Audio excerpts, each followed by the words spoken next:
হে WhatsApp guys, কেমন আছো সবাই? আশা করি সবাই খুব ভালো আছো। র্যান্ডম ভিডিও চ্যানেলের মুভির এক্সপ্লেনেশনের আজকের ভিডিওতে আমরা দক্ষিণ কোরিয়ার ওয়ান অফ দ্য বেস্ট জনপ্রিয় কে ড্রামা সম্পর্কে জানতে চলেছি, যে ড্রামাটির নাম হচ্ছে ডেথস্কেপ। আর এই কে ড্রামা কিন্তু বর্তমানে পুরো দুনিয়াতেই ব্যাপক জনপ্রিয়তা পেয়েছে। আর 2023 সালের ডিসেম্বরের 15 তারিখে, মানে আজ থেকে মাত্র 2 মাস পূর্বে এই সিরিজটি রিলিজ পেয়েছে। আর যদিও এটা একটা কে ড্রামা বা সিরিজ, বাট এই সিরিজের শুধুমাত্র ভিএফএক্স বাজেটই হচ্ছে 250 কোটি বাংলাদেশি টাকা। তো বুঝতেই পারছো, শুধুমাত্র এটার কাহিনী নয়, এটার বা অ্যাকশন বা ভিএফএক্স কোয়ালিটি সেটা অনেক হাইফাই হবে। তবে শুধুমাত্র ভিএফএক্স বা অ্যাকশন থাকলেই যে একটা ড্রামা সুন্দর হয় ব্যাপারটা এরকমও নয়। কিন্তু এই ড্রামাটার সবচেয়ে বেস্ট পার্টটাই হচ্ছে এটার স্টোরি লাইন, যেটা তোমাকে একবারে শেষ পর্যন্ত আটকে রাখবে। আর এর জন্য এই ড্রামাটার কিন্তু আইএমডিবি রেট হচ্ছে 10-এ 8.6। তো বুঝতেই পারছো কেমন হাই আইএমডিবি রেট। তো বাড়তি কোনো কথা না বলে আমরা সরাসরি মূল ভিডিওতে চলে যাব এবং 2023 সালের one of the best masterpiece K ড্রামাটা সবাই মিলে এনজয় করবো। বাট এই ভিডিও বানাতে আমাদের অনেক কষ্ট হয়েছে, কারণ এতগুলো এপিসোডকে এক জায়গায় এনে তারপরে ভিডিও তৈরি করা খুব ডিফিকাল্ট ছিল আর কি। তো যাই হোক, আমরা ভিডিও প্লে করবো। তবে তার আগে যদি কোনো বিজ্ঞাপন থাকে আমি তোমাদেরকে বলবো যে এখনই অ্যাড স্কিপ করে মূল ভিডিওতে চলে যাও। আর অ্যাড যদি থাকে আমি প্লে করে দিচ্ছি। গাইস, তোমরা কি রোমাঞ্চ সন্ধায়ী এবং গেম উৎসাহী? তো বর্তমানে কিন্তু হৃদয় স্পন্দনকারী অ্যাডভেঞ্চার শুরু করার সময়। আর এখানে এভিয়েটর গেম রয়েছে,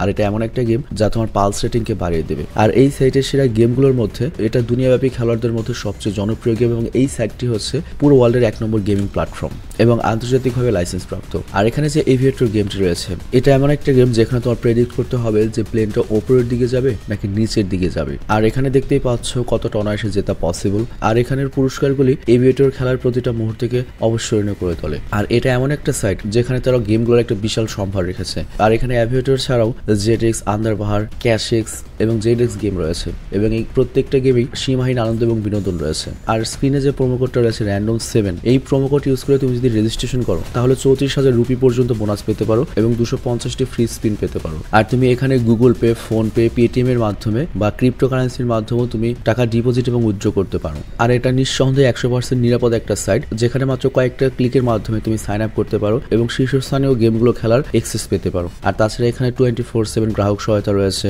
আর ওয়েলকাম বোনাস তো রয়েছেই। তো তুমি তোমার গেমিং অ্যাডভেঞ্চার শুরু করতে এখনই পিন কমেন্টে যে লিঙ্কটা রয়েছে সেখান থেকে ক্লিক করে অ্যাকাউন্ট খুলতে পারো এবং অ্যাকাউন্ট খোলার সময় অবশ্যই র্যান্ডম 7 প্রোমো কোডটা ব্যবহার করতে ভুলবে না। আর তারপরে তুমি পেয়ে যাবে হচ্ছে স্বাগত বোনাস এবং 250টি ফ্রি স্পিন। তো এবার চলো আমরা মূল ভিডিওতে চলে যাই। তো কাহিনীর শুরু হয় একটা অন্ধকার ঘর থেকে, যেখানে আমরা ইজেকে দেখতে পাই, মানে এই সিনেমার মেইন চরিত্র। এবং সে হাঁটু গেড়ে বসে বলতে থাকে, আমি এটা ডিজার্ভ করি না, আমি কোনো ভুল করিনি, প্লিজ আমার সাথে এমন করবেন না। আর তখনই একটা মেয়ে তাকে শুট করে দেয় আর তাকে প্লেন থেকে বাইরে ফেলে দেয়। আর ও নিচে পড়তে থাকে, আর নিচে পড়তে পড়তে তখনই ওর চোখ খুলে যায়। আর তখন এই ইজে আমাদের ওর স্টোরি বলতে শুরু করে। ও বলে যে এই সব কাহিনী শুরু হয়েছে 7 বছর আগে থেকে। তো যাই হোক, তখন আমাদের 7 বছর আগের কাহিনীতে নিয়ে যাওয়া হয়, যখন ইজে বেঁচে ছিল আর কি, এরকমই বলা হয়েছে। তো আমরা দেখতে পাই ইজে পড়াশোনা শেষ করে ইন্টারভিউ দিতে যাচ্ছিল, আর তখনই সে একটা লোকের সাথে ধাক্কা খায়। আর তারপরে ওই লোকটি করে কি, রাস্তার মাঝখানে গিয়ে একটা গাড়ির সামনে দাঁড়িয়ে সুইসাইড করে। তো ইজে অনেক চেষ্টা করে ওই লোকটাকে সাহায্য করতে, কিন্তু কোনো লাভই হয় না, উল্টো ওই লোকটি ওর চোখের সামনে মারা যায়। তো বুঝতেই পারছো, একটা ছেলে মাত্র যাচ্ছে ইন্টারভিউ দিতে, তখন ওর চোখের সামনে এরকম যদি একটা মৃত্যু ঘটে ওর কেমন লাগতে পারে। তো ওই ট্রমা নিয়েও যায় হচ্ছে ইন্টারভিউ দিতে, কিন্তু ইন্টারভিউ দেওয়ার সময় মাথায় খালি এগুলোই ঘুরপাক করছিল। তো এর জন্য ভালো মতো ইন্টারভিউ দিতে পারেনি। তো এজ এ রেজাল্ট ওর চাকরিও হয় না। আর এখানে আমাদের কোরিয়ার আরেকটা ফ্যাক্ট বলা হয়, আমরা মনে করি যে কোরিয়ানরা অনেক শান্তিতে রয়েছে। অ্যাকচুয়ালি যত উন্নত দেশ তাদের লাইফস্টাইল তত উন্নত, তাদের খরচও তত বেশি। তো কোরিয়াতে যে স্টুডেন্টরা রয়েছে ওদের টিউশন ফি এত বেশি যে এবং লিভিং কস্ট এত বেশি যে স্টুডেন্টরা সরকারি এবং বেসরকারি বিভিন্ন সংস্থা থেকে লোন পায় পড়ার জন্য, এবং তারা করে কি টাকা নিয়ে পড়ালেখা করে আর ওই লোন তাদের কিস্তি আকারে শোধ করতে হয়। তো এর জন্য বেশিরভাগ স্টুডেন্টরাই, মানে মধ্যবিত্ত বা নিম্ন মধ্যবিত্ত যে তোমার কোরিয়ান স্টুডেন্টরা রয়েছে, ওরা সবসময় ঋণে জর্জরিত থাকে। তো এর জন্য আমরা দেখতে পাই ইজেকে কখনো ডেলিভারির চাকরি, কখনো ওয়েটারের চাকরি, মানে সব ছোট বড় কাজ করতে হয়, যাতেও ও যে ঋণ নিয়ে পড়ালেখা করেছে সেই ঋণগুলো শোধ করতে পারে। আর এখানে আমরা আরো জানতে পারি ওর বাবা অনেক আগে মারা গিয়েছে আর ওর মা একেবারে ছোটখাটো কাজ করে। আর কোরিয়ার মধ্যে ওদেরকে তুমি গরিবই বলতে পারো, মানে কোনো রকমেও বড় হয়েছে আর কি। তবে তারপরে এর মধ্যেও পড়ালেখা শেষ করেছে, গ্রাজুয়েশন কমপ্লিট করেছে এবং প্রতিদিন বড় বড় কোম্পানিতে সিভি পাঠাতে থাকে। ওর বিশ্বাস কোথাও না কোথাও ভালো একটা চাকরি লেগে যাবে। তো এভাবে দেখতে দেখতে 7 বছর পার হয়ে যায়, ও কোনো ভালো চাকরি পায় না, শুধুমাত্র ওই পার্ট টাইম জবই করতে থাকে। তো আজকেও একটা কোম্পানিতে ইন্টারভিউ দিতে এসেছে। তো এখানের যে এইচআর ছিল বা বস ছিল, সে ওর সিভি দেখে অনেক ভালো বলে যে তুমি অনেক পরিশ্রম করেছো, 7 বছর ধরে এত কষ্ট করছো, আমি তোমার উপর ইমপ্রেসড, তোমার মতো একটা হার্ড ওয়ার্কেই তো আমার দরকার। তো ইজে তখন খুশি মনে বাইরে আসে এবং ও ভাবে এবার আমার চাকরি হয়ে গেল। কিন্তু তখনই ওর একটা বন্ধুকে কল দেয় আর বলে, তুই যে পার্কের কাছে টাকা দিয়েছিলি ইনভেস্ট করার জন্য, ওই টাকা নিয়েও কিন্তু পালিয়ে গিয়েছে। তো তখন ও পাগল হয়ে যায় এবং দৌড়াতে লাগে ওইদিকে। অ্যাকচুয়ালি হয়েছে কি, ওর পার্ক নামে একটা বন্ধুর কাছে ওর জীবনের যত অর্থ ছিল, এতদিন কামাই করেছে, কষ্ট করে জমিয়েছে, সেই টাকাগুলো দিয়েছিল ব্যবসা করার জন্য, কিন্তু ওর বন্ধু এরকম আর অনেকজনের কাছ থেকে টাকা নিয়ে কোরিয়া ছেড়ে পালিয়ে গিয়েছে। তো তখন কাঁদতে কাঁদতে ওই বন্ধুর বাড়িতে আসে, দরজা নক করে কিন্তু কোনো উত্তর আসে না। আর লাস্টও পাগল হয়ে দরজা যখন ভাঙার চেষ্টা করে তখন ওই বাড়ির যে মালিক ছিল সে পুলিশে খবর দেয়। আর পুলিশ তখন ওকে ধরে নিয়ে জিজ্ঞাসা করে তুমি এমন কেন করেছো? ও তখন বলে আমাকে নয়, আমার বন্ধু পার্ককে ধরো, ও আমার সকল টাকা নিয়ে পালিয়ে গিয়েছে, ওকে আমি ব্যবসার জন্য টাকা দিয়েছিলাম। তো পুলিশ তখন বলে তোমার কাছে একে তো কোনো ডকুমেন্ট নেই, আর ব্যবসায় হারানো কোনো টাকার কেস হয় না। মানে বুঝতেই পারছো আইন গরিব মানুষদের জন্য সবসময় সব দেশে একই রকম থাকে। তো যাই হোক তখন ইজে না চাই তো সেখান থেকে চলে যায়। আর তারপর সন্ধ্যায় ওর গার্লফ্রেন্ডের সাথে দেখা করে। তো যখন গার্লফ্রেন্ডের সাথে দেখা করতে যায় ও দেখতে পায় ওর গার্লফ্রেন্ড আরেকটা ছেলের সাথে রয়েছে, যে ছেলেটা একটা দামি স্পোর্টস কার নিয়ে এসে ওর গার্লফ্রেন্ডকে ড্রপ করেছে এবং তাকে ফুলও গিফট করেছে। তো ইজে তখন আর সামনে যায় না। আর ওই ছেলে যখন চলে যায় তখন করে কি ইজে ওর গার্লফ্রেন্ডের কাছে যায়। আর এখানে আমরা দেখতে পাই ইজে কিন্তু ড্রিঙ্ক করা ছিল, কারণ বুঝতেই পারছো ওর লাইফের সব টাকা নিয়ে গিয়েছে ওর বন্ধু। তো এটা ওই গার্লফ্রেন্ডও বুঝতে পারে। আর গার্লফ্রেন্ড তখন নিজেকে কিছু টাকা দেবে এবং বলে আমি জানি তোমার সবকিছু ঠিকঠাক চলছে না, এই টাকাগুলো রাখো তোমার খরচের জন্য। আর তখনই যে বুঝতে পারে যে আমি আমার গার্লফ্রেন্ডের কাছে বোঝা হয়ে গিয়েছি। তো এই জন্য সে ব্রেকআপ করে সেখান থেকে চলে যায়। তো এখানে একটা জিনিস খেয়াল করো, ব্যাক টু ব্যাক ইজের ঘাড়ে কিন্তু দুইটা ধাক্কা লাগলো। একটা হচ্ছে টাকা সব নিয়ে গিয়েছে, আবার গার্লফ্রেন্ডও কিন্তু আরেকজনের সাথে গিয়েছে বা ব্রেকআপ হয়েছে। তো এরপর ইজে যখন ওর বাড়িতে আসে ও দেখতে পায় ওর ঘর তালা দেওয়া এবং ওই বাড়ির যে মালিক ওর সকল আসবাবপত্র কম্পিউটার এবং ইলেকট্রিক আদার সবকিছু বাইরে ফেলে দিয়েছে। তো তিনটা ধাক্কা। তারপর আবার হয় কি তখনই বৃষ্টি পড়তে শুরু করে, জিনিসপত্র ভিজতে শুরু করে, সবকিছু নষ্ট হতে শুরু করে, ওর যত ইকুইপমেন্ট ছিল সব নষ্ট হয়ে যায়। চিন্তা করো কি লাইফ যাচ্ছে। কিন্তু তখন ওর ফোনে মেসেজ আসে, ও গতকাল যে ইন্টারভিউটা দিয়েছিল খুব আশা করেছিল যে ওর চাকরিটা হবে, সেই ইন্টারভিউতে ওর টিকিনি, ওই ইন্টারভিউ থেকেও ফেল হয়ে গিয়েছে। তো ব্যাক টু ব্যাক এতগুলো আঘাত পেয়ে ওর কাছে মনে হয় আমার বেঁচে থেকে লাভ কি। তো তখনই উঠে হচ্ছে ছাদে থেকে লাভ দিয়ে মরার জন্য। আর ওই মুহূর্তে মাও কল করে, কিন্তু মায়ের কল ইগনোর করে একবারে ঝাঁপি দিয়ে দেয়। আর তারপরে আমরা এই ড্রামাতে এমন একটা জিনিস দেখতে পাই এরকম কনসেপ্টের আগে কখনোই দেখানো হয়নি। আমরা দেখি স্কিন কালো হয়ে যায় আর আমরা চলে আসি একটা প্লেনে যেখানে ইজে বসে রয়েছে, মানে ইজের আত্মা ওই লোকটার ভেতরে রয়েছে, বাট চেহারা পুরো আলাদা। আর তখনই আমরা দেখতে পাই ওখানে একটা মহিলা বসে রয়েছে, যে করে কি ইজের গুড বাই লেটারটা জ্বালিয়ে দেয়, মানে ও মরার আগে যে লেটারটা লিখেছিল সেই লেটারটা জ্বালিয়ে দেয়। আর চশমা শোনার পর ওরা দুজন চলে যায় হচ্ছে নরকে। তো মহিলাটা তখন বলে আমি হচ্ছে মৃত্যুর দেবী, মানে ওকে কোরিয়ানদের আজরাইল বোঝানো হয়েছে আর কি। তো এখানে মৃত্যুর দেবী বলে আমি তোকে শাস্তি দেওয়ার জন্য এখানে নিয়ে এসেছি, কারণ তুই আমার উপর দিয়ে মাতবরি করেছিস, আমার সাথে মজা করেছিস। আর এই কথা বলে সে করে কি ওকে ধাক্কা দিয়ে ফেলে দেয়। তো ধাক্কা দিয়ে ফেলে দেওয়ার পরে ও আবার প্লেনে চলে আসে, যেখানে কিছুক্ষণ আগে আমরা দেখেছি ওকে। তো এখানে ডেথ বলে আমি তোকে মোট 12 বার মারবো এবং 12 বার তোকে আমি মরার শাস্তি দেবো, 12 বার তুই আমার মৃত্যুর ক্ষমতা দেখতে পারবি, তোর আত্মা 12টা আলাদা আলাদা বডিতে যাবে এবং এক এক করে সব জায়গায় তুই মরবি, আর তুই 12 বার মৃত্যুর কষ্ট পেতে পেতে মরবি। তবে হ্যাঁ, কোনো বডিতে যাওয়ার পরে তুই যদি তোর মৃত্যুকে কোনোভাবে এড়াতে পারিস তাহলে তুই ওই বডিতে সারা জীবন থাকতে পারবি, পৃথিবীতে বেঁচে থাকতে পারবি। কিন্তু ইজে অলরেডি অতিষ্ঠ হয়ে গিয়েছে জীবনের উপর, ওর বেঁচে থাকার কোনো ইচ্ছাই নেই। ইজে বলে সমস্যা নেই, আমি মরবো। আর ডেথ তখন বলে ঠিক আছে সময় বলে দেবে তুই মরতে চাস না বাঁচতে চাস। আর তখনই মৃত্যুর দেবী অদৃশ্য হয়ে যায় আর ইজের প্লেন ওই মুহূর্তে প্লেনের ঝড়ের মধ্যে ঢুকে যায়। তো এর ফলে যেটা হয় প্লেনের যে তোমার টার্বো ইঞ্জিন রয়েছে সেটা জ্বলে যায় আর সাথে সাথে ইজে করে লাইফ জ্যাকেট পরে নেয়। আর ওই মুহূর্তে অ্যাটেন্ডেন্স বলে সবকিছু নর্মাল হয়ে গিয়েছে, আপনি চিন্তা করবেন না। আর এরপরেই সবকিছু আসলেই নর্মাল হয়। তো ইজে উঠে যখন প্লেন চেক করতে থাকে তখনও জানতে পারে যে ও অনেক বড় একটা বিজনেসম্যানের দেহের মধ্যে রয়েছে। আর ঠিক ওই মুহূর্তে একটা গ্লোয়িং বল এসে ওর ভেতরে ঢুকে যায়। আর ওই বলটা মূলত নর্মাল বল নয়, এটা হচ্ছে যে বডিটা, ওই বডির সকল মেমোরি। তো ওই মেমোরি যখন ইজে পেয়ে যায় তখন ওই লোকটা সব ডিটেলস দেখতে পায় যে এই বডিটা অনেক বড় একটা কোম্পানির সিইও। আর ইজে সবসময় যে কোম্পানিতে চাকরির জন্য চেষ্টা করতে এইটাই সেই কোম্পানি, মানে ও ডাইরেক্ট ওই কোম্পানির মালিক হয়ে গিয়েছে। আর এখানে আমাদের এই বডি সম্পর্কে যেটা বলা হয় সে হচ্ছে বড় ভাই আর ছোট ভাইয়ের নাম হচ্ছে টাইম। আর এই টাইমকে আমরা এর আগেও দেখেছি, আমাদের ইজে কিন্তু ইন্টারভিউ দিতে গিয়েছিল টাইমের সামনে এবং টাইমে বলেছিল তুমি অনেক পরিশ্রমী, তোমার মতো লোকই তো আমাদের দরকার। তো যাই হোক, এই দুই ভাইয়ের মধ্যে ছোটবেলা থেকেই ঝামেলা চলতো, পাল্লাপাল্লি চলতো, ছোট ছোট জিনিসের জন্য ওরা ঝগড়া করতো অনেক। আর যখন বড় হয়েছে তখন এই কোম্পানি নিয়ে তো কিরকম ঝগড়া লাগতে পারে বুঝতেই পারছো। তো কোম্পানি নিয়ে ওদের মধ্যে ঝগড়া লাগতে থাকে, কিন্তু বাবা আগেই বলে দিয়েছিল যে কোম্পানিকে ভালো মতো লিড দিতে পারবে, প্রফিট করতে পারবে, তার এই কোম্পানি হবে। আর আমরা দেখতে পাই এই বডিটা, যার বডিতে ইজে রয়েছে, মানে বড় ভাই সেই বাবার ভরসা জিতে নেয় এবং ওর বাবাকে কোম্পানির সিইও বানিয়ে দেয়। তো ইজে তখন এটা ভেবে খুশি হয় যে এত ওর একটা কোম্পানির আমি মালিক, আমি তো এই লাইফে অনেক বিন্দাস হয়ে কাটাবো, মরার কোনো প্রশ্নই ওঠে না। কিন্তু ওর ভাগ্য খারাপ ছিল, তখনই প্লেনে আগুন লেগে যায় এবং প্লেন নিচে পড়তে থাকে। তো ইজে এখানে পুরো বাঁচার চেষ্টা করে, কিন্তু প্লেনটা জ্বলে পুড়ে যায়, চারিদিকে খালি আগুন আর আগুন। আর এইভাবে প্লেন ক্র্যাশ করে আর ইজে মারা যায়। আর তারপর যখন ইজে চোখ খোলে তখন ইজে দেখতে পায় সে আবারও সে অন্ধকার রুমে রয়েছে এবং তার সামনে সেই মৃত্যুর দেবী রয়েছে। আর এখানে মৃত্যুর দেবীকে একটু বেশি সুন্দরী দেখানো হয়েছে। যাই হোক, তখনই দেখা যায় ওই ঘরে একটা ঘড়ি ছিল, সেই ঘড়িতে কাটা 12টা থেকে 11তে এসে থেমে যায়, তার মানে ইজের কাছে আর 11টা জীবন রয়েছে। তো এখানে ওই মৃত্যুর দেবী বলে তুমি তো মরে হেরে গেলে, তবে চিন্তা করো না, তুমি যার বুটিতে যাবে সে আগে থেকে মৃত ছিল, তো তুমি এটা ভেবো না যে তুমি ওদের জীবন কেড়ে নিচ্ছ। তো ব্যাপারটা আমি তোমাদের বুঝিয়ে বলি। ধরো ওই সিওর বডিতে যে ইজে ঢুকেছিল, ওই সিও মনে করো যে ওই প্লেন যখন আগুন লেগেছে তখনই ভয় পেয়ে স্ট্রোক করে মারা গেছিল, আর ওই মুহূর্তেই ইজে ওই বডিতে ঢুকেছিল। তো যাই হোক, এরপর ওই মৃত্যুর দেবী ওকে আবার নরক দেখায়, যেটা দেখে ইজে ভয় পেয়ে কাঁদতে শুরু করে। আর ডেথ তখন বলে আমি তোকে এখানেই ফেলবো। আর তখন নিজে জিজ্ঞেস করে আমি কি ভুল করেছি, আমি এটা ডিজার্ভ করি না, আমি কি দোষ করেছি। আর তখন সিন আবার প্রথমে চলে আসে, যেটা আমরা ড্রামার শুরুতে দেখেছিলাম। আর ডেথ এটা বলে বলে গায়েব হয়ে যায়, তোর দোষ হচ্ছে একটাই, আমি তোকে খোঁজার আগে তুই মাতব্বরি করে আমাকে খুঁজে নিয়েছিস, এর ফলে আমার ইগো হার্ট হয়েছে। মানে ও সুইসাইড করার চেষ্টা করেছে। আর এর সাথে ডেথ আরো বলে, তুই যদি 12টার যে কোনো একটা বডিতে সার্ভাইভ করে ফেলিস তাহলে তোকে আমি নরকে পাঠাবো, এই সুযোগটা দিচ্ছি। তো এটা করে ওকে শুট করে আবার ফেলে দেয়। আর তারপর আমরা শুরুর সিনটা আবার দেখি। আমরা দেখি ও পড়তে পড়তে একটা নতুন মানুষের বডিতে প্রবেশ করে। আর আমরা দেখতে পাই আশেপাশেও 3 জন মানুষ রয়েছে যারা ক্যামেরা নিয়ে ওকে ভিডিও করছিল। আর ওই মুহূর্তে গ্লোয়িং বল এসে ওর ভেতরে প্রবেশ করে। আর তারপর ইজে এই বডির পাসটা দেখতে পাই। আমরা দেখতে পাই এই বডিটা বিশাল বড় একটা স্পোর্টসম্যানের, যে এক্সট্রিম লেভেলের চ্যালেঞ্জিং স্পোর্টস করে থাকে এবং তার 4টা গিনেস ওয়ার্ল্ড রেকর্ড রয়েছে। আর সে এখন নতুন একটা চ্যালেঞ্জ নিয়েছে, সেটা হচ্ছে সে 50,000 ফিট ওপর থেকে বিনা প্যারাসুটে লাফ দিয়ে নেটের উপর সেফলি ল্যান্ডিং করবে, যেটা পুরো দুনিয়াতে এর আগে কখনোই সাহস করেনি কেউ করার, কিংবা কেউ করবে না। আর এই জিনিসটা দক্ষিণ কোরিয়ার সব পুরো দুনিয়াতে লাইভ দেখানো হচ্ছিল। আর সে যদি এটা করতে পারে তাহলে তার স্পন্সর থেকে তাকে 3 বিলিয়ন ইউয়ান দেওয়া হবে। আই মিন মনে করে বাংলাদেশি প্রায় 250-300 কোটি টাকার মতো। তো ইজে তখন এটা ভেবে খুশি হয়, বাহ তাহলে তো খুব ভালো সুযোগ, আমি যদি এই নেটে সেফলি নামতে পারি তাহলে তো আমি 3 বিলিয়ন ওনের মালিক হয়ে যাবো, ওটা পেলে তোমার জীবন পাল্টে যাবে, সিইও এর মতো অত বড় লোক না হলেও মোটামুটি তো বড় লোক হয়ে যাবো। তো এই কারণে ওর ভেতরে একটা জোশ চলে আসে এবং ও কারিকে ওর যে হেল্পার রয়েছে,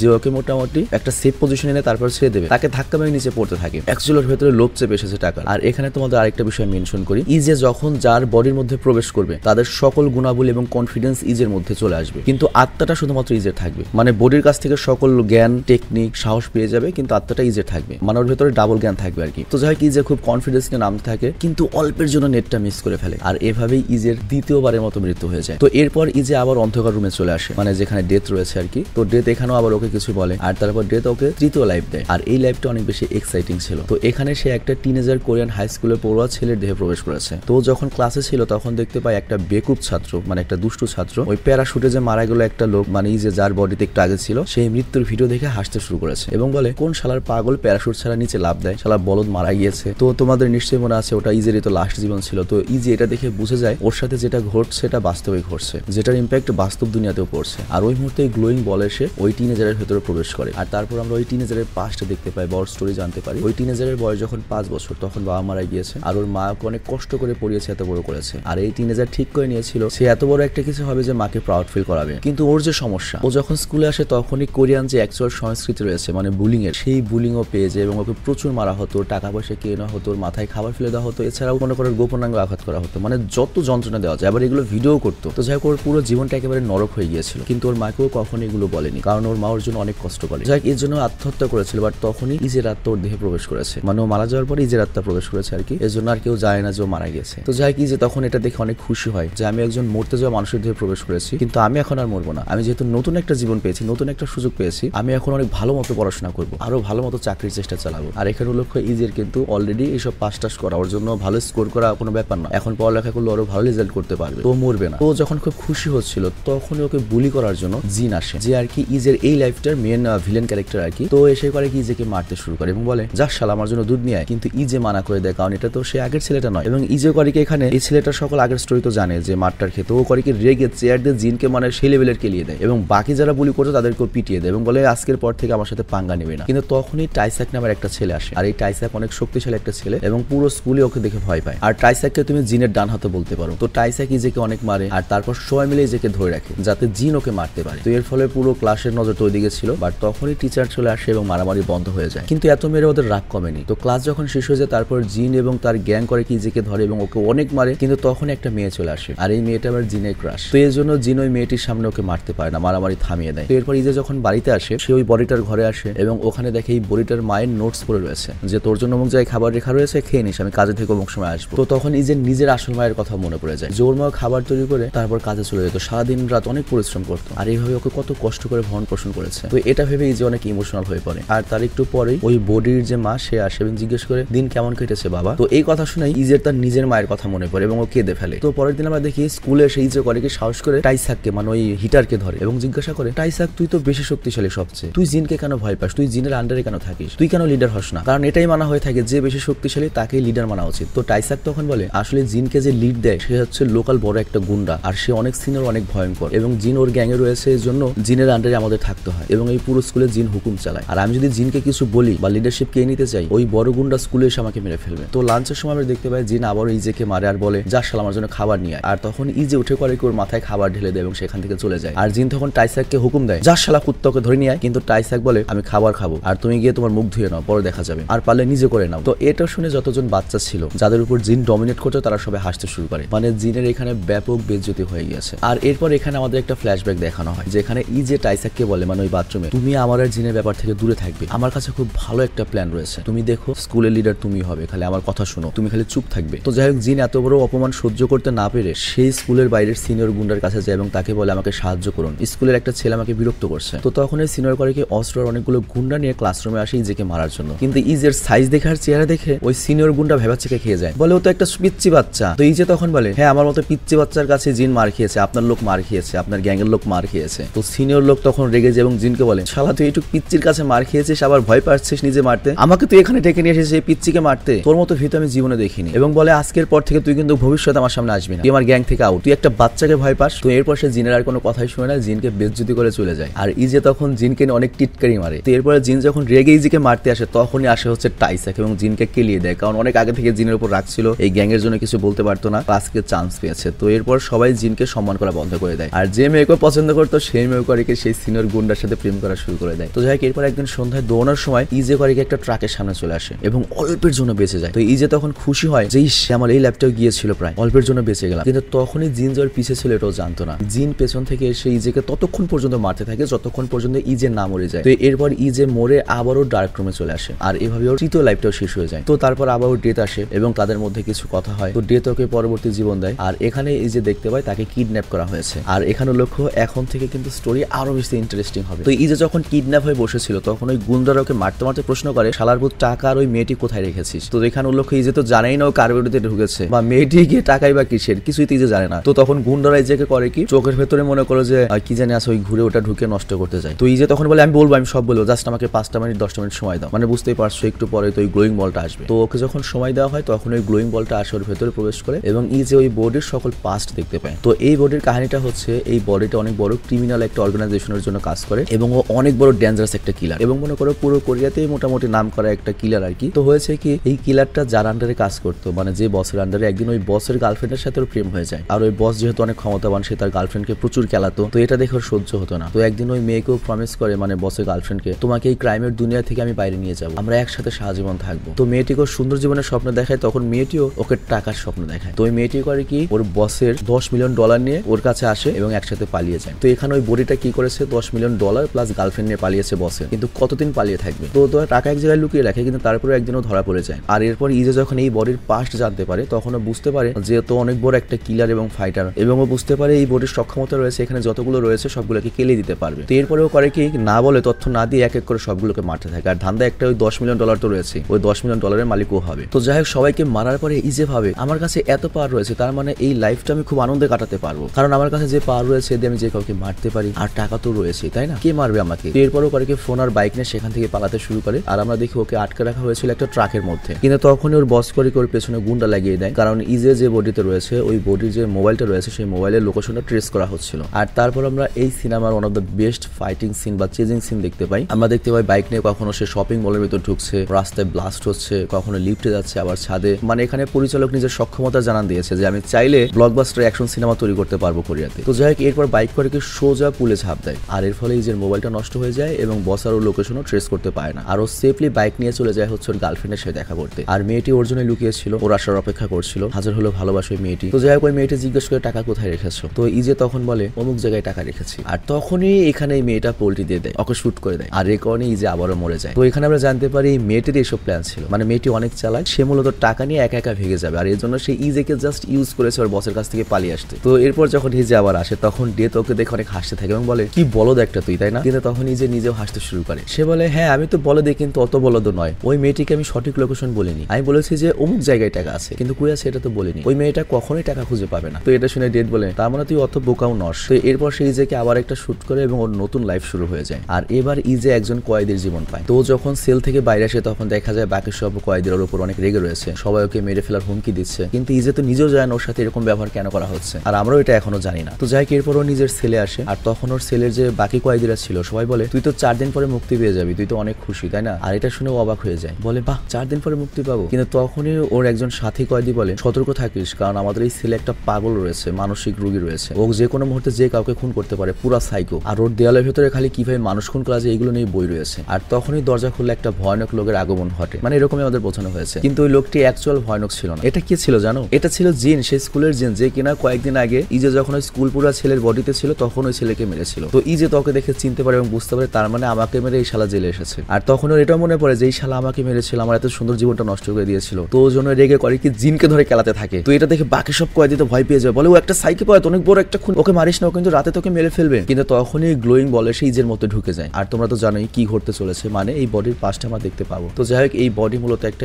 MMA ফাইটার বক্সার, কিন্তু তার পরিবারের উপর অনেক ঋণ ছিল এবং বিভিন্ন গ্যাং টাকার জন্য ওদের পরিবারে আসতো, সবাইকে মারতো। আর ওই মুহূর্তে ও একটা গ্যাং থেকে একটা অফার পায়, সেটা হচ্ছে হিট অ্যান্ড রানের একটা কেস করতে হবে। মানে রাস্তাতে একটা ছেলে যাবে, ওকে গাড়িতে ঠুসকে দিতে হবে এবং অ্যাক্সিডেন্টের দোষ ওর নিতে হবে। আর এর বিনিময়ে ও 200 মিলিয়ন ইউয়ান পাবে। 200 মিলিয়ন ইউয়ান মানে আজকের কথা কত টাকা একটু দেখি। সরি, এটা 200 মিলিয়ন ইউয়ান হবে না, এটা হবে হচ্ছে 20 মিলিয়ন ইউয়ান আর কি। অন অ্যাভারেজ মনে হয় 1.5-2 কোটি টাকার মতো আসবে বাইরে, আমি শূন্য। বাট ওর সমস্যা সমাধানের জন্য ভালো একটা অ্যামাউন্ট। তো যাই হোক যখন ওর কাছে এই অফারটা আসে ওই বডির কাছে, তখন ওর বয়স ছিল হচ্ছে 18-র নিচে, মানে আর কয়েক মাস পরে 18 হবে। তো এখনো যদি কোনো অপরাধ করে সেটাকে মাইনর হিসেবে ধরা হবে, অপ্রাপ্ত বয়স্ক হিসেবে ধরা হবে। তো এই কারণে লয়ারকে খুব সহজে জেল থেকে ছাড়িয়ে নেবে। তো ওর কাজও হয়ে যাবে, টাকাও পেয়ে যাবে, কিন্তু সমস্যা হবে না। তো সেই হিসেবে আকামটা করার পরেও করে কি পুলিশের কাছে গিয়ে স্বীকার করে যে সেই ওই মেয়েটিকে ধাক্কা দিয়ে পালিয়ে গিয়েছিল এবং কোর্টে কেস উঠে ওর দোষও স্বীকার করে নেয়। কিন্তু তখন একটা ঘাপলা বেঁচে যায়। ওই মেয়েটা ছিল হচ্ছে একটা উকিল, ওকে থামানোর জন্য মূলত ওই গ্যাংরা এটা করেছে, কিন্তু ওই মেয়েটা মারাই যায় একবারে। তো এটা শুনে ও ঘাবড়ে যায়, বাকি সবাই ঘাবড়ে যায় এবং ওকে আদালতে 3 বছরের জেল দেওয়া হয়েছিল। তো এরপর উকিল ওর সাথে দেখা করতে আসে, আর তখন উকিলকে ধমক দিয়ে বলে তাড়াতাড়ি আমাকে ছাড়াও আর আমাকে 20 মিলিয়ন দিয়ে দাও, তা নাহলে আমি কিন্তু সবাইকে সত্য বলে দেবো। তো এরপর এই বডির আরেকটা মেমোরি দেখানো হয়, সেটা হচ্ছে লাস্ট 2 বছরের, মানে এই জেলে থাকা কালের। তো জিন এই সেল এসেছে হচ্ছে 7 দিন আগে এবং তারপর থেকেই ও মনে করো এখানে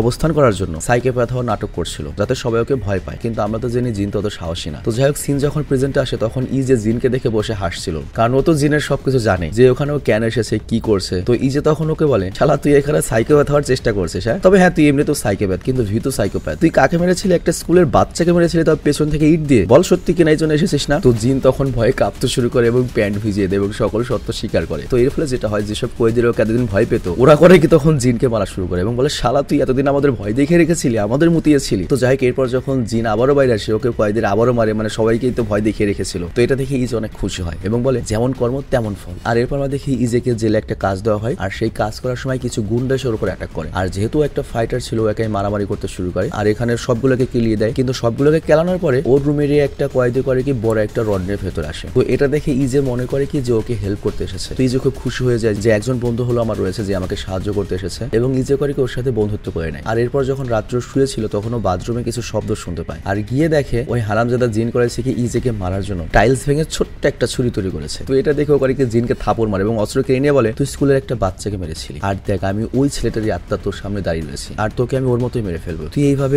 পেছন দিক দিয়ে এসে মেরেছিলি না। তারপর পুরো কাহিনী ওকে খুলে বলে। তো জিন তো এটা ভেবে পুরো অবাক হয়ে যায় যে সে এত কিছু কিভাবে জানে, আর তখন মনে করে যেটা তাহলে ভূতই হবে। আর ভূত মনে করে জিন মনে করো প্যান্ট একেবারে ভিজে দেয়, ভালো মতো দেখতে পাচ্ছে আসলেই প্যান্ট ভিজে দিয়েছে। তো যাই হোক এরপর আর একদিন কেটে যায়, ইজে আজকে মুক্তি পাবে। আর এরপর ইজে করে যাওয়ার আগে জিনকে দুধ দেয় এবং বলে ধরে নে এটা ভূতে দিয়েছে হ্যাঁ। আর তখন অনেক মজার একটা পরিবেশ হয়। তো যাই হোক ইজে যখন বের হয় বা এই বডিটা যখন বের হয় তখনই উকিল সামনে আসে এবং কথা মতো উকিল ওকে টাকা দেওয়ার জন্য অপেক্ষা করে। বাট ইজে বলে না আমি তোমার টাকা নিব না, আমি আমার সামনের জীবনটা ভালো এবং সৎ হিসেবে কাটাতে চাই, নতুন ভাবে শুরু করতে চাই। আর এই কথা বলে টাকা না নিয়ে চুপচাপ চলে যায় হচ্ছে সেই বোট ইয়ার্ডে। কেন গিয়েছে জানো? আগের লাইফে ও টাকাগুলো তো এখানেই লুকিয়ে রেখেছিল এবং এখান থেকে তোর গার্লফ্রেন্ডকে শুট করেছিল। তো লাইফ বদলাতে পারে বাট দুনিয়া তো একই। তো ইজে গত লাইফে যা করে রেখেছে সেই জিনিসগুলো এখন এখানেই পড়ে রয়েছে। তো যাই হোক ওখানে গিয়ে ও টাকাগুলো খুঁজে পায়, আর তারপর একটা রুমে আসে। বাট ওর ধারণা ছিল না কেউ ওর উপর নজর রাখছে, মানে ইজে এটা বুঝতে পায় না। তো যাই হোক তারপর ও করে কি একটা রুমে শুয়ে পড়ে এবং ভাবতে থাকে আমি নতুন একটা জীবন শুরু করবো ওর মায়েকে নিয়ে। কিন্তু তখন ওর মায়ের একটা ভয়ানক স্বপ্ন দেখে আর ওর চোখ খুলে যায়। আর ওর চোখ খুলেই দেখে একটা কল এসেছে, আর এই কলটা করেছে হচ্ছে ও যার বডিতে রয়েছে তার মা। তো তখন ও করে কি ওর মায়ের সাথে দেখা করার জন্য নিজের শহরের দিকে যেতে লাগে। কিন্তু যাওয়ার আগে ও করে কি টাকাগুলোকে 2 ভাগে ভাগ করে ফেলে। এক ব্যাগ রাখে হচ্ছে স্টেশনের লকারে, আর আরেক ব্যাগের টাকা সাথে করে নিয়ে যাবে। কিন্তু এই লকারের একটু সমস্যা রয়েছে, এই লকার লিমিট হচ্ছে 4 দিন, মানে 4 দিনের ভেতরে এই লকার থেকে ও যদি এই জিনিসটা না নিয়ে যায় তাহলে ওটা বাজেয়াপ্ত করা হবে, সরকার নিয়ে নেবে। তো যাই হোক এরপর ও নিজের শহরে আসে, কিন্তু তখন অনেক রাত হয়ে গিয়েছে। বাট ওই সময় একজন লোক ওর উপরে অ্যাটাক করে, আর এই অ্যাটাকটা করেছে কে জানো? যে মেয়েটাকে অ্যাক্সিডেন্ট করে এতদিন জেল খেটে আসলো সেই মেয়েটির বাবা। মানে উনি নিজের মেয়ের খুনের বদলা নিতে এখানে এসেছে, কারণ উনি খুব ভালো মতো জানতো উনি 3 বছর পর বাইরে আসবে, আর এই জন্যই তিনি ইজের পিছু নিয়েছিলেন। তো যাই হোক ইজে তখন এখানে সরি বলা শুরু করে, বলে যে প্লিজ আমাকে মেরো না, আমি যা করেছি তার জন্য লজ্জিত। কিন্তু তারপর ওই লোকটি মায়ের ওকে যখন মারতে যাবে তখন পিছন থেকে কারো আসার শব্দ হয়, আর ওই মেয়েটির বাবা তখন ইজেকে ঘায়ল অবস্থায় রেখে সেখান থেকে চলে যায়। আর তখনই সেখানে আসে হচ্ছে ওর সেই কয়েদি বন্ধু। তো ইজে ওকে দেখে অনেক খুশি হয় যে আমার কাছে টাকাও রয়েছে, বন্ধু রয়েছে, এবার নিশ্চয়ই আমি বেঁচে যাবো। কিন্তু দেখা যায় তখন ওই কয়েদিও ছুরি বের করে এবং বলে শালা তোর উপরে আমার অনেক দিনের রাগ ছিল। আর এখান থেকে আমরা জানতে পারি ওই কয়েদিও গুন্ডাই ছিল, আর আর সে যখন রড নিয়ে এসেছিল সে মূলত ইজেকে মারতে এসেছিল, বাট ইজে অলরেডি সবাইকে মেরে ফেলেছে। তখন ওর কাছে মনে হয়েছে আমি যদি যাই আমিও মার খাবো, তো এই জন্য ভালো সাজার নাটক করেছিল এবং ইজের সাথে বন্ধুত্ব করে নিয়েছিল। তো এখন ইজেকে যখন মারতে যাবে তখন ইজে অনুরোধ করে আমাকে মেরো না, আর আমার কাছে এখন অনেক টাকা রয়েছে, এই টাকা আমি তোমাকে দিয়ে দেবো, আমাকে মেরো না। তো ওই গুন্ডা মনে করে এই ফকিনের কাছ থেকে টাকা আসবে কই থেকে, এবং ওই ইজেকে মেরে ওখান থেকে চলে যায়। আর তখন আমরা দেখি ইজের কাছে আবারও ইজের মায়ের কল এসেছে। তো বারবার এরকম মায়ের কল কেন দেখানো হচ্ছে এটা আমরা সিনেমার আগে গিয়ে জানতে পারবো। মানে বুঝতেই পারছো একটা কোরিয়ান স্টোরি তোমাকে ভালো একটা মেসেজ না দিয়ে তো স্টোরিটা শেষ হবে না। আর তারপর আবারও সেই ডার্ক রুম আমরা দেখতে পাই,